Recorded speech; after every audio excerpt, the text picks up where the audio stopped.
So what I want to do now, Dan, is I want to spend a little bit of time playing a game and kind of go over the difference between a common amount of income that a person makes and an uncommon amount of income that a person makes, okay? Okay. So what I want to do is I want to ask you a few questions, and as the viewer, you can play along with this game, and I think they can download. Yeah, you can actually download the file. Just scroll down, and there'll be a resources tab where you could actually download this and fill this in with us. Perfect. And if you play the game with us, it'll be a little bit more powerful. So if you look at the amount of money that the average married couple in the United States makes, so filing their taxes jointly per household, if we had to define what you have to make in order to be in the top 25% of the wage earners in the United States, how much money do you think that married couple needs to make? The annual income, I would say, I don't know, $100,000. $100,000. Good. All right, so to be in the top 10% of wage earners, how much money does that family need to make? $250. Okay. And then the top 5%, I would say maybe $500,000. Okay. And then top 1%, I don't know, I would figure at least $1 million. Okay. Now I've asked these questions to people across the country, and this is a common answer that I get is anywhere from 100,000 to $1 million. Now what I want to do is I want to show you what the actual true numbers are, the real statistics on what it takes to be in the top 25% of wage earners in the United States, and I think the results are really going to surprise you. So to be in the top 25% of wage earners in the United States, you only need to make $69,000 per year. Now I think that probably shocks anybody who's watching this to think that to be in the top 25%, you only need to make $69,000. Yeah, and that's as a married couple, correct? Yeah, that's Wow. two people's income in a household. To be in the top 10%, it's going to be $116,000. Shocking. Yeah, it looks like I'm way off on my Exactly. numbers. To be in the top 5%, it's going to be $169,000. Wow. And to be in the top 1%, this is the 1%ers. These are the ultra wealthy, the super rich, right? This is going to be $368,000 per year. It still is a lot of money you have to make, but to be in the top 1%, it's really not that much. The point I'm trying to make with this is that is the amount of money that you make common or is it uncommon? I would bet that the amount of money you make is somewhere up here. Mm-hmm. And so by definition, if your income as the viewer, as a household, is something more than $69,000, then you have an uncommon amount of income that you make because you're in the top 25% just by definition. This means that everyone below is going to be this bottom 75%. So the people that, when you go to look for investment advice or figure out where you want to put your money or what you want to do with your money, and you go to the internet, listen to the radio, read a book, the message that those people are going to be communicating, who are they trying to target? Are they trying to target you, the smaller demographic, or are they trying to target the people that are down here, which is a much larger demographic? Yeah, the general population, that's 75%. So that means that the advice that they're going to be giving is going to be more applicable to the people down here. So they might talk about, maxing out your 401k, or putting money into just regular mutual funds, or paying off your home, or making sure that you can afford buying a car. That advice is all sound advice for the certain type of person, and that's for the person that's down here. Wow. But when we talk about people up here that make an uncommon amount of income, the type of advice that you should be seeking and you should be implementing is going to be a different set of advice. So what I want to show to you is what's unique about the people that are in this category that's different from everybody down here. And what is that? It's going to be the amount of taxes that you pay. You see, the people that make an uncommon amount of income are going to be paying a majority of the federal income taxes in the United States. So I'm going to go through each one of these categories and just quickly explain and show you how much tax revenue each one of these groups account for. So the top 1% of wage earners in the United States, the people that make $368,000 or more, they represent 35% of the federal tax revenue that comes into the IRS from personal income taxes. So 35% of the federal tax revenue that's coming in. That's a large amount of money. To be the top 5%, they cumulatively represent 59% of the federal tax revenue that's coming in.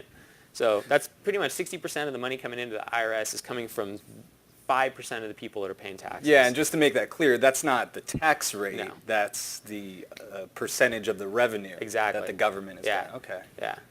To be in the top, for the people that are in the top 10%, this is going to be 75%, and for the people in the top 25%, it's going to be 84%. So cumulatively, 84% of the tax revenue that the IRS receives is coming from the Wow. top 25%. Okay.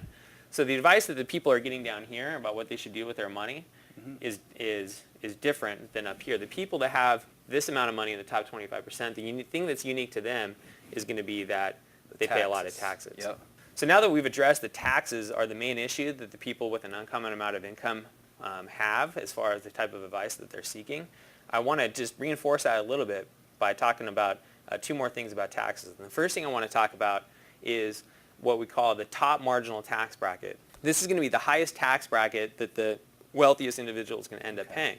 And what are we looking at right here? What's this graph? This is going to be from 1913, I believe, when the federal income tax was first implemented all the way till the present day.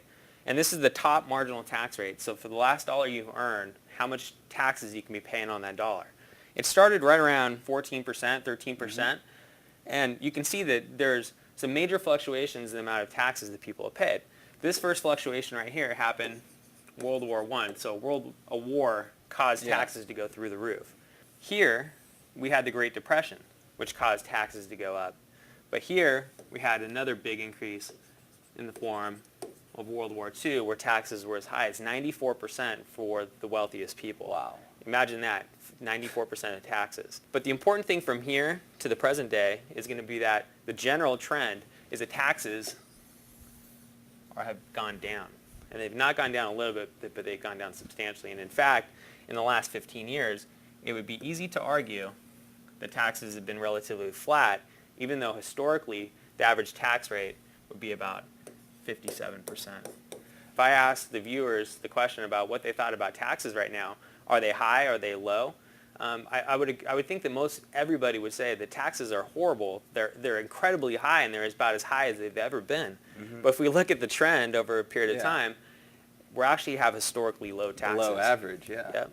So what does that mean to the person that makes an uncommon amount of money being in a period of time with historically low tax rates?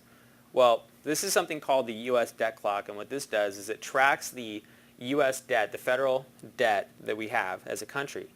Now, there's a lot of red numbers up there. Yeah, the red's bad. And this one right here, $18.2 trillion. As of today, the federal debt is $18.2 trillion.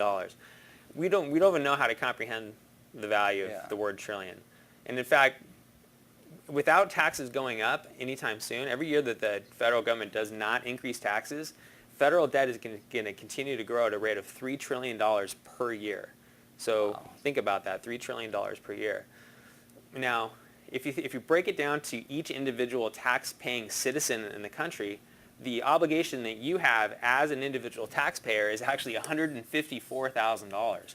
So every person who pays taxes watching this video is on the hook for $154,000. Now, if anyone watching this video that makes an uncommon amount of money, that's proportionally weighted to you because this is an average. So it might be $300,000, $400,000, $500,000 that you owe on this federal debt. So we spent a little bit of time talking about how taxes are an important issue specifically for people that make an uncommon amount of income because of the federal debt and because the top marginal rates are at a historical low.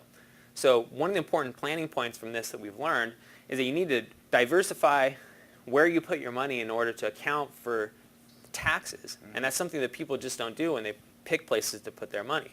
But that's only half the equation is the tax portion. The other half of the equation is the actual returns that you're going to be earning on your money or potentially losing. So what I want to do is I want to look at the S&P 500 over the last 15 years or so. Okay. And what this chart is going to show is this chart's going to show a hypothetical account where we have $100,000 here in 1999. And from 1999 all the way till the present day, we see a series of ups and downs in the S&P 500. We all know what happened in this period of time. But if I try to draw a straight line between these 2 points, over this 15-year period, the gross rate of return average is going to be 4%. So only 4%. And that's not big at all, really. It's not that much at all. I mean, if you look at it from a risk standpoint, the amount of risk that somebody takes by putting their money into the market, you need to be rewarded for that risk. But this number is the nice number, this 4%. When we take into account other things, the number gets a little bit smaller. So if we start with 4% as our gross rate of return, over this period of time, we've had something called inflation, which basically erodes the rate of return that we have. So if inflation over this period of time, I'll just be nice and I'll say it was 2%. That takes away from our gross rate of return to calculate our real rate of return. Also, if you have an investment advisor who's giving you investment advice and charging a fee for that advice, he's likely charging 1% or more for that advice. The net result is your real actual rate of return is 1%. And this isn't taking into account things like taxes that you might be paying on this account or the fees that you're being charged for the individual investments that you're choosing. So the truth is after all is said and done, your real rate of return is only 0%. And many of the viewers who are watching this video, if I asked you what it felt like to invest over the last 15 years, this number is more likely the number that most people are going to tell us it felt like, rather than the number up here. This has been great information, Kevin. So, I mean, what are some takeaways for the viewers at home? So the main takeaways here is that we need to focus on tax diversification. Many people make an uncommon amount of, at least people watching this video make an uncommon amount of income. And if you make an uncommon amount of income, you need to choose wisely where you put your money to protect against taxes going up in the future. And the second component is that you also need to protect against market risk. Because if you're like my parents and you decide that you're going to retire right here with $1 million right before the market crashes, that can have a dramatic effect on your retirement. So when we take into account tax risk and market risk, that's going to be a really good starting point on planning for retirement. So the next thing that we want to do, moving on, is I want to start talking about individual places that you can put your money.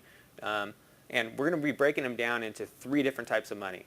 And so that's what the next video is going to be about. Okay. All right. Well, thank you very much, Kevin. And you guys can actually scroll down on that page and begin watching that second video right now. So scroll down. It's under the Up Next video. Click there, and we'll see you on the other side. Cool. Thank you very much.